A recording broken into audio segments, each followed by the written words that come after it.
Friends, मैं शारदा थानवी आज अपनी YouTube चैनल पर आप लोगों के लिए लेकर आई हूँ कक्षा 12th की हिंदी अनिवार्य की पुस्तक सृजन का पाठ 3, जिसमें आज हम करेंगे रहीम के परिचय के साथ साथ में इनके नीति के दोहे जो आपकी पाठ्य पुस्तक में संकलित हैं, वो दोहे हम आज इस वीडियो में करेंगे, जिसमें आपको मैं इन सारे दोहों का एक्सप्लेनेशन समझाऊंगी, व्याख्या करवाऊंगी।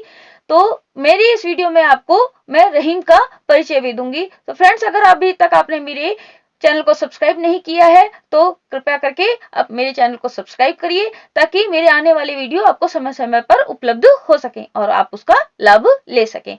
तो देखिए, हम शुरू करते हैं रहीम का काव्य परिचय। रहीम का जन्म जो हुआ सन 1556 ईस्वी में और मृत्यु हुई 1626 ईस्वी में। इनका पूरा नाम था अब्दुल रहीम खान खाना। पिता का नाम बैरम खां, जो अकबर के संरक्षक का दायित्व का कार्यभार भी इन्होंने निभाया था। हुमायूं के मृत्यु के बाद में अकबर के संरक्षक के रूप में इन्होंने कार्य किया, इनके पिता बैरम खान ने। रहीम बचपन से ही साहित्य प्रेमी और बुद्धिमान थे। माता पिता से उनको वीरता, राजनीति, दानवीरता और काव्य जैसे गुण विरासत में मिले थे। इनका व्यक्तित्व तो बहुत प्रभावशाली था, सामंजस्यवादी भी थे। कृष्ण की भक्ति इन्होंने जो कृष्ण के प्रति इनकी भक्ति थी वो अनन्य श्रद्धा थी। उन्होंने अपने काव्य में रामायण, महाभारत, पुराण तथा गीता जैसे ग्रंथों के कथानकों एवं पात्रों का भी बखूबी उल्लेख किया है। इनके काव्य में नीति, भक्ति, प्रेम और श्रृंगार का सुंदर समावेश भी मिलता है। रहीम ने जो छंद लिखे उनमें थे दोहा, सौठा, बरवे, सवैया छंदों में इनको महारत हासिल थी। इनमें इन्होंने अपने छंदों की रचना की है, यानी कि इन्होंने जो काव्य में लिखा है वो छंदों के रूप में इन छंदों में लिखा है। इनकी प्रमुख काव्य कृतियां हैं दोहावली, बरवे, नायिका भेद, रास पंचाध्यायी, मदनाष्टक और नगर शोभा। हमारी किताब में जो आपकी किताब है सृजन, इसके अंदर आपके पास में जो रहीम के 19 दोहे संकलित हैं, जो सारे के सारे नीति के दोहे हैं। तो मैं आपको उनकी व्याख्या करवानी प्रारंभ कर रही हूं।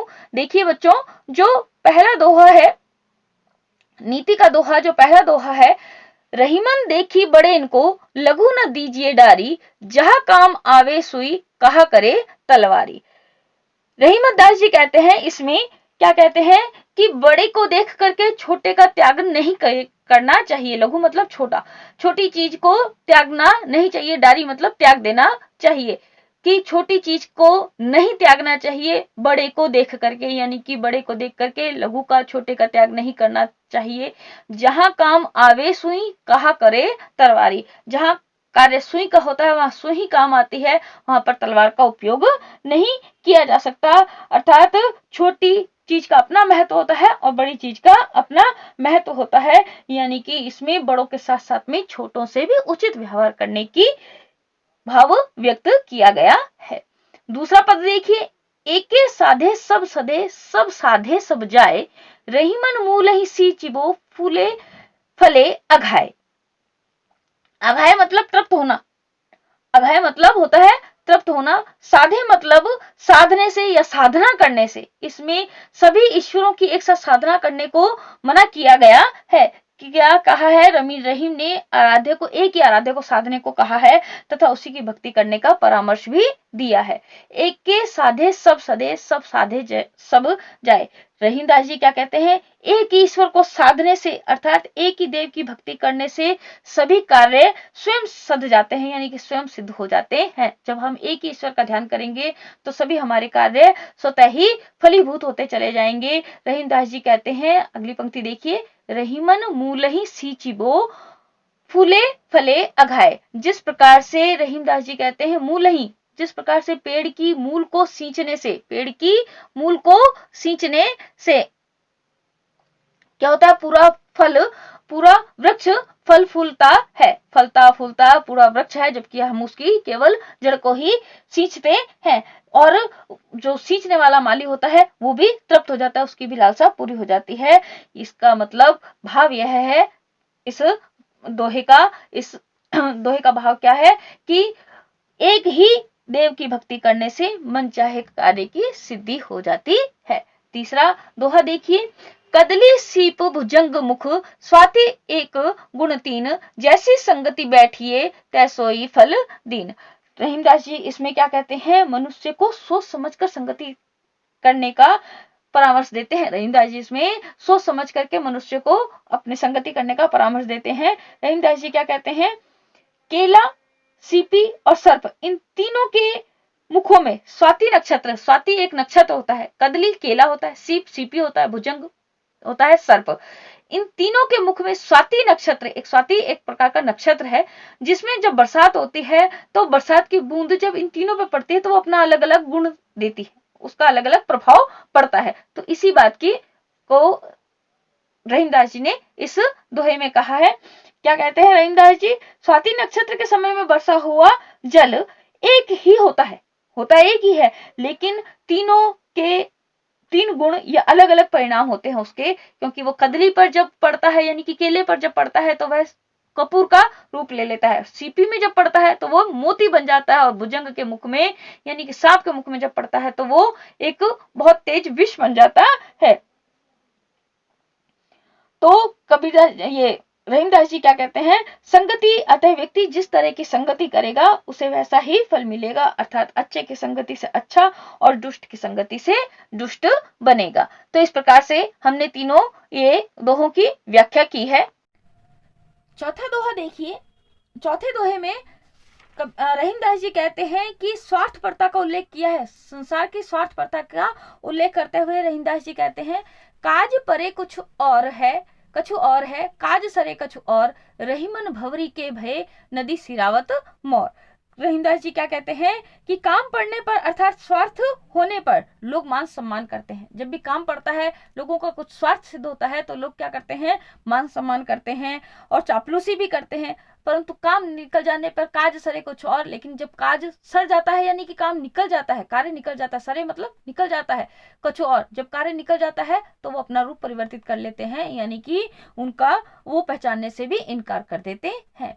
अगली वाली पंक्ति में देखिए इसको रहीमदास जी ने कैसे समझाया है, रहीमन भंवरी के भय नदी सिरावत मोर। रहीमदास जी कहते हैं जिस प्रकार भंवरी, भंवरी मतलब फेरे के समय, विवाह के फेरे के समय नदी सिरावत मोर, जो दूल्हा होता है अपने सर पे जो सेहरा होता है उसके ऊपर कलंगी धारण करता है, सिरपेच जिसको कहते हैं वो धारण करता है, कलंगी भी जिसको बोला जाता है वो धारण करता है। लेकिन जब विवाह के फेरे हो जाते हैं तब सिरावत मतलब उसको बहा दिया जाता है नदी के जल में, तब उसे नदी के जल में बहा दिया जाता है। कलंगी का या सिरपेच का महत्व तब तक ही रहता है जब तक कि विवाह के फेरे नहीं होते, विवाह के फेरे होने के पश्चात उसे जल में बहा दिया जाता है। यहाँ भंवरी का अर्थ है विवाह के फेरे से।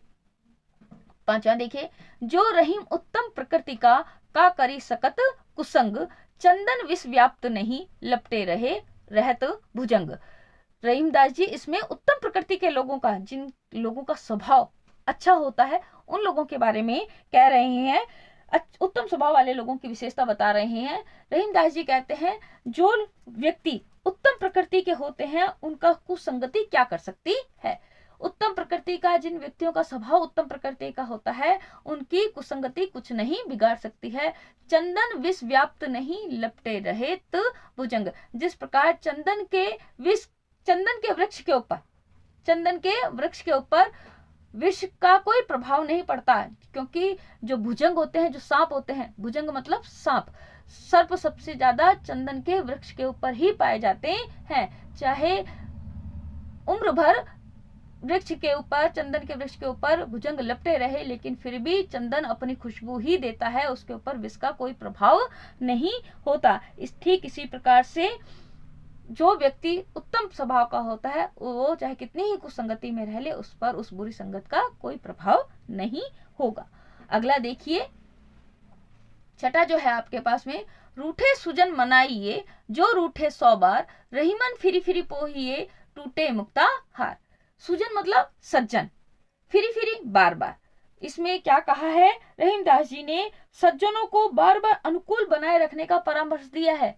रहीमदास जी कहते हैं सज्जन व्यक्तियों को हमेशा अपने अनुकूल बनाए रखना चाहिए, चाहे वो आपसे कितनी ही बार रूठ जाए। रूठे सुजन मनाइए जो रूठे 100 बार। कभी रहीमदास जी कहते हैं कि रूठे हुए सज्जनों को मनाइए, चाहे वे 100 बार रूठ जाएं तो भी उन्हें अपने अनुकूल बनाए रखने का प्रयास कीजिए। रही मन फिरी फिर पोहिए टूटे मुक्ताहार। इसका एक उदाहरण कहते हैं जैसे मोतियों का हार। मुक्ताहार मतलब मोतियों का हार। जैसे मुक्ताहार यानी कि मोतियों का हार बार बार टूटने पर भी उसे बार बार पोते रहना चाहिए, यानी कि उसे बार बार पोते रहना चाहिए, उसको खंडित नहीं होने देना चाहिए, उसे टूटने नहीं देना चाहिए। इसी प्रकार जब सज्जन व्यक्ति आपसे रूठ जाए तो उन्हें बार बार मना लेना चाहिए। अगला देखिए, तरुवर फल नहीं खात है, सरबर पी रही न पान, कही रहीम पर काज हित, संपत्ति सजही सुजान। इसमें कहा है, इसमें सज्जनों के द्वारा परोपकारी भावना रखने का वर्णन किया है। इस दोहे में रहीम दास जी ने परोपकारी भावना यानी कि दूसरों के प्रति परहित की भावना रखने का कहा है, भावना रखने का वर्णन किया है। रहीम दास जी क्या कहते हैं, जिस प्रकार वृक्ष, तरुवर मतलब वृक्ष, अपना फल नहीं खाते हैं, तरुवर फल नहीं खाते हैं, जिस प्रकार वृक्ष अपने फल को नहीं खाते हैं, सरबर पियहि न पान, और सरोवर भी अपने पानी का, पान मतलब पानी, अपने जल का पान नहीं करते हैं, यानी कि नहीं पीते हैं, अपने जल को नहीं पीते हैं। इसी प्रकार से रहीम दास जी कहते हैं परकाज हित, यानी कि लोगों के परकाज हित, लोगों की परमार्थ के लिए, लोगों के काम आने के लिए, परमार्थ के लिए, परहित के लिए, संपत्ति सजई सुजान। सज्जन व्यक्ति अपनी संपत्ति का संचय करते हैं, लोगों के काज संवारने के लिए, परहित करने के लिए, परमार्थ करने के लिए सज्जन व्यक्ति अपनी संपत्ति को संचय करते हैं। 8वां देखिए, थोथे बादर क्वार के ज्यों रहीम गहरात।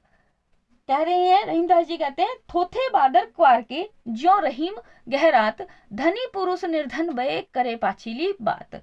यहाँ पर रहीम दास जी कहते हैं जो अपनी प्रशंसा स्वयं करते रहते हैं उनके ऊपर आक्षेप करते हैं। रहीम दास जी जो स्वयं अपनी प्रशंसा करते रहते हैं, आत्म प्रशंसा करने वाले लोगों के ऊपर आक्षेप किया है रहीम दास जी ने। रहीम दास जी कहते हैं क्वार के महीने में, क्वार का महीना कार्तिक का महीना, थोथे बादर क्वार के जो रहीम गहरात, धनी पुरुष निर्धन भय करे पाछीली बात।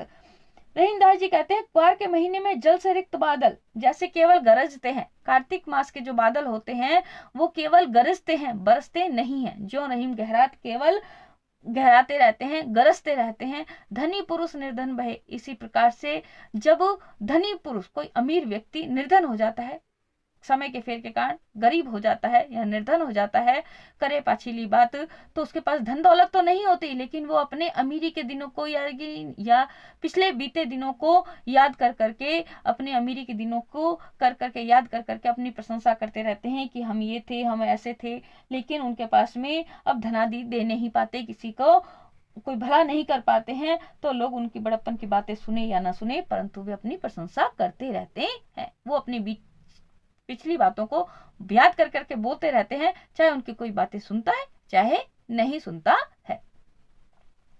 अगला देखिए दोहा, रहीमन असुआ नैन ढरी, जिये दुख प्रकट करेई, जाही निकारो गेहते, कस ना भेद कही देही। रहीम दास जी ने आंसुओं की तुलना करी है घर के भेदिए से। रहीम दास जी क्या कहते हैं कि आंसुओं को घर के भेदी की तरह बताया है। रहीम दास जी कहते हैं आंसू नेत्रों से बह करके हृदय के दुख को प्रकट कर देते हैं। देखिए पहली पंक्ति, रहीमन असुआ नैन ढरी, ढरी मतलब निकल करके, आंखों से निकल करके आंसू, असुआ आंसू, आंखों से निकल करके आंसू, जिये हृदय के, जिये मतलब हृदय, दुख प्रकट करे, हृदय के दुख को प्रकट कर देते हैं। जाही निकारो गेहते, इसी प्रकार से रहीम दास जी कहते हैं गेह मतलब घर से, अगर किसी को प्रताड़ित करके घर से निकाल दिया है तो वो कस ना भेद कह देई, तो वह घर की भेद को सब लोगों के सामने प्रकट कर देता है। ठीक इसी प्रकार से आंसू भी दूसरे के सामने हमारे हृदय के दुख को प्रकट कर देते हैं। अगला देखिए, रहीमन निज मन की बिथा, मन ही राखो गोए, सुनी अठेली ही लोग सब, बांटी न लेहे कोय। रहीम दास जी कहते हैं, इसमें क्या कहते हैं रहीम दास जी कि अब विपत्ति आने पर, मतलब जो भी अपने मन की व्यथा को अपने मन के अंदर ही छिपा करके रखना चाहिए, हर किसी के सामने उसको मन की व्यथा को प्रकट नहीं करना चाहिए, अपनी पीड़ा को स्वयं को ही दूर करने का परामर्श दिया गया है कि जो दूसरे आते हैं वो तो आपकी मन की पीड़ा का हंसी उड़ाते हैं, मन की पीड़ा का मजाक उड़ाते हैं। इसमें देखिए इस दोहे में जो नीतिगत बात कही है रहीमदास जी ने क्या कही है, रहीमन निज मन की विथा मन ही राखो गोय, सुनी अठिले हैं लोग सब बांटी न ले है कोई। रहीमदास जी कहते हैं निज अपने मन की विथा, विथा मतलब व्यथा, मन ही राखो गोय, गोय मतलब छिपाकर। रहीमदास जी कहते हैं अपने मन की व्यथा को मन में ही छिपा कर रखना चाहिए। सुनी अठिले हैं लोग सब, सब लोगों के सामने अगर वो बताती जाती है या सुनाई जाती है तो लोग उसकी हंसी उड़ाते हैं, उपहास करते हैं तथा उस पीड़ा को दूर करने में सहयोगी नहीं बनते। वो क्या करते हैं, आपका उपहास करेंगे और ना ही वो उसको बांटेंगे, क्योंकि सच्चे हितैषी लोग बहुत कम होते हैं। इसलिए अपनी पीड़ा का समाधान स्वयं ही करना चाहिए। सुनी अकेले है लोग सब, सब उसका आनंद लेते हैं या उसकी मजाक उड़ाते हैं। बांटी ना ले है कोई, उससे कोई उसकी पीड़ा का समाधान कोई नहीं करता है, उस पीड़ा का समाधान कोई नहीं करता है। तो इस प्रकार ये हमारे 10 मैंने आपको अभी तक दोहे बताए हैं। अगला दोहा देखिए, दीन सबको लखत है दीन ही लखे ना कोई, दीन सबको लखत है दीन ही लखे ना कोई, जो रहीम दीन ही लखे दीन बंधु सम होय। दीन सबको लखत है, दीन मतलब गरीब, गरीब व्यक्ति निर्धन व्यक्ति सबको देखता है, लखत मतलब देखता है, सबकी ओर लालसा से मदद की उससे देखता है कि कोई मेरी मदद करेगा। दीन ही लखे ना कोई, लेकिन उस गरीब की तरफ कोई नहीं देखता। जो रहीम दीन ही लखे दीन बंधु सब होए। रहीमदास जी कहते हैं जो व्यक्ति दीन लोगों की तरफ देख लेता है या दीन को, गरीब व्यक्ति को निर्धन समझ करके उसकी सहायता करता है तो वो व्यक्ति क्या बन जाता है, उस व्यक्ति के लिए दीन बंधु यानी कि प्रभु के समान, ईश्वर के समान हो जाता है। रहीमदास जी इसमें कहते हैं निर्धन व्यक्ति तो सबको देखता है, किसके लिए, मदद के लिए, लेकिन उस निर्धन व्यक्ति को कोई नहीं देखता है। रहीमदास जी इसी प्रकार कहते हैं जो दीन ही लखे, जो दीन व्यक्ति को देख लेगा वो उस दीन व्यक्ति के लिए क्या हो जाएगा, ईश्वर के समतुल्य हो जाएगा, ईश्वर के समान हो जाएगा। अगले दोहे में देखिए बच्चों, दोनों रहीम एक से जौलो बोलत नाही, जान परत है काक पीक ऋतु बसंत के माही। इस दोहे में रहीमदास जी ने सज्जन की पहचान आत्मिक गुणों एवं वाणी से होती है, ये इसका वर्णन किया है। इस दोहे में रहीमदास जी ने कहा है सज्जनों की पहचान किससे होती है, उनके गुणों से और उनकी वाणी से होती है। कवि रहीम क्या कहते हैं कि कौवा और कोयल रंग रूप में एक समान होते हैं, वे जब तक कि बोलते नहीं, जब तक दोनों बोलेंगे नहीं तब तक उनकी पहचान करना बड़ा मुश्किल होता है, उनमें बहुत भेद करना बहुत कठिन रहता है। वसंत ऋतु में जब कौवा काव काव और कोयल मधुर कूक करती है, जान परत है काक पीक, दोनों एक ही समान दिखते हैं। जबकि बसंत ऋतु में जब कौवा काय काय करता है, ऋतु बसंत के माही, दोनों के अंदर भेद स्पष्ट हो जाता है। जब कौवा काय काय करता है और कोयल मीठी बोली में पीहू पीहू करती है तभी उनका पहचान हो पाती है। ठीक इसी प्रकार से रहीमदास जी कहते हैं केवल सज्जन व्यक्तियों की पहचान उनकी वाणी से ही होती है, बाहरी रंग रूप से तो धोखा होने का संभावना रहती है। अगला देखिए, बड़े बड़ाई ना करें बड़ो न बोले बोल, रहीमन हीरा कब कहे लाख टका मेरो मोल। इसमें बड़े लोगों की आत्म प्रशंसा नहीं करने वाला बताया है। रहीमदास जी ने कहा है कि बड़े लोग जो होते हैं वे कभी भी अपनी आत्म प्रशंसा नहीं करते, यानी कि स्वयं की प्रशंसा नहीं करते। रहीमदास जी कहते हैं बड़े लोगों का स्वभाव होता है कि वे अपने बड़ाई कभी नहीं करते, बड़े बड़ाई ना करें। बड़े लोग जो सज्जन लोग होते हैं वे बड़ाई नहीं करते, बड़प्पन नहीं दिखाते, बड़े ना बोले बोल और कभी भी बड़ी वाणी में नहीं बोलते हैं, यानी कि बढ़ चढ़ करके बोल नहीं बोलते हैं। रहीमन हीरा कब कहे लाख टको मेरो मोल, रहीमदास जी कहते हैं हीरा कब कहता है कि मेरा मोल है जो या मेरा मूल्य है वो लाख रुपया है, उसकी हीरे की कीमत तो एक जोहरी ही बता सकता है। इस प्रकार इस दोहे में रहीमदास जी ने बड़े लोगों एवं सज्जन स्वभाव के लोगों की विशेषता बताई है। अगला देखिए, बिगड़ी बात बने नहीं, लाख करो किन कोय, रहीमन फाटे दूध को, मथे न माखन होए। रहीमदास जी इसमें कहते हैं कि बिगड़ी बात न सुधर पाने का वर्णन किया है। इसमें कहा है कि बिगड़ी बात, जब कोई बात बिगड़ जाती है तो वो वास्तव में कितना ही प्रयास कर लो वो सुधरती नहीं है। तो इसमें कहा है रहीमदास जी ने कि बिगड़ी बात बने नहीं, लाख करो किन कोय, रहीमन फाटे दूध को, मथे न माखन होए। रहीमदास जी कहते हैं कि जब एक बात कई बार होता है कि वाणी पर संयम नहीं रहता, वाणी पर नियंत्रण नहीं रहता और कोई बात बिगड़ जाती है, तो इसमें भी रहीमदास जी ने वाणी पर संयम रखने का ही बताया है। रहीमदास जी क्या कहते हैं, बिगड़ी बात बने नहीं, लाख करो किन कोय, रहीमन फाटे दूध को, मथे न माखन होए। रहीमदास जी कहते हैं कि बिगड़ी बात को लाख उपाय करने पर भी उसको संवारा नहीं जा सकता है। जैसे फटे हुए दूध को लगातार मथने से, रहीमन फाटे दूध को, रहीमदास जी कहते हैं चाहे फटे हुए दूध को कितना ही मथते चले जाओ लेकिन उससे मक्खन नहीं मिलता। इसी तरीके से बिगड़ी बात को चाहे कितना ही प्रयास कर लो वो बात बिगड़ जाती है तो बिगड़ ही जाती है। इसलिए सदा वाणी पर संयम रखना अनिवार्य होता है।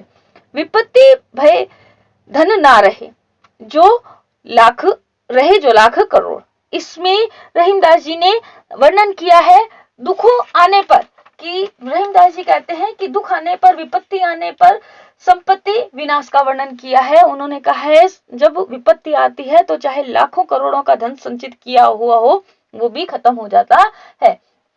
रहीमदास जी क्या कहते हैं, जब विपत्ति आती है तो लाखों करोड़ों की संपत्ति भी नहीं रहती। विपत्ति भय धन ना रहे, जब विपत्ति आती है, विपत्ति यानी कि दुख आता है, विपत्ति आती है, कोई संकट आता है, रहे जो लाख करोड़, तो धन भी नष्ट हो जाता है। चाहे वो धन लाखों करोड़ों रुपए में हो लेकिन वो धन भी नष्ट हो जाएगा।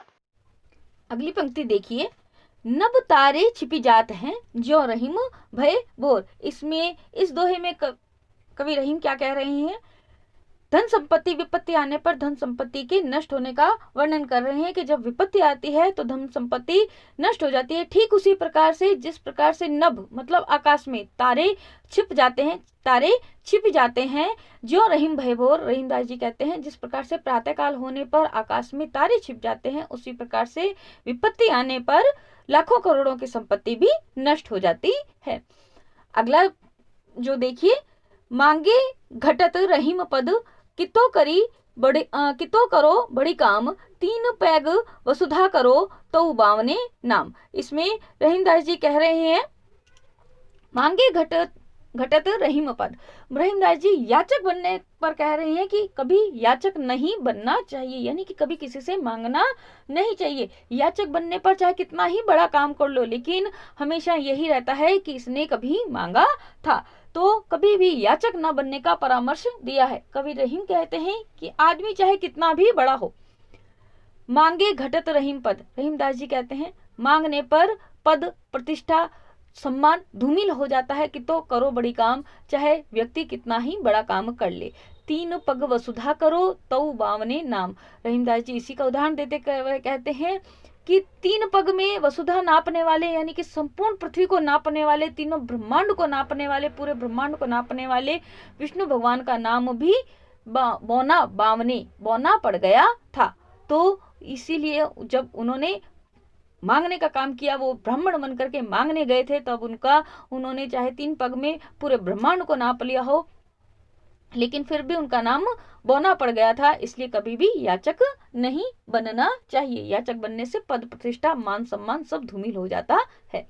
अगला देखिए, मान सहित विष खाए के शंभु भये जगदीश, बिना मान अमृत पिए राहु कटायो शीस। इसमें बच्चों जो समुद्र मंथन की कथा का वर्णन है, इसमें इसको पद को समुद्र मंथन से संबंधित करके लिखा हुआ है। रहीमदास जी ने नीतिपरक दोहा है। इसमें मान सम्मान का कहा है कि मान सम्मान से, तो जब किन्होंने शंभु ने यानी कि शिव भगवान ने पिया था, विष पान किया था, हलाहल विष को पिया था, कालकूट विष को पिया था, फिर वो सभी देवताओं के जगदीश्वर बन गए थे, यानी कि सभी देवताओं में सर्वश्रेष्ठ उन्होंने स्थान पाया था महादेव ने। मान सहित विष खाए के देवताओं द्वारा अनुरोध करने पर उन्होंने हलाहल विष को धारण किया।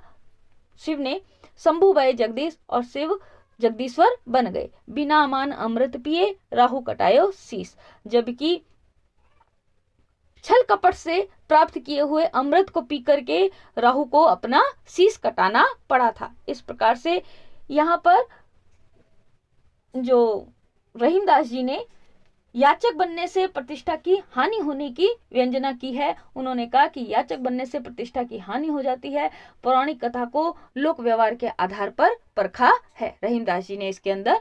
अगला देखिए, रहीमन जीवा बावरी कही गई सर्ग पताल। रहीमदास जी जीवा के बारे में कह रहे हैं, रहीमदास जी जीवा को कह रहे हैं बावरी। बावरी मतलब पगली। रहीमदास जी कहते हैं ये जीवा तो पगली है। रहीमदास जी क्या कहते हैं कि ये जीवा तो पगली है।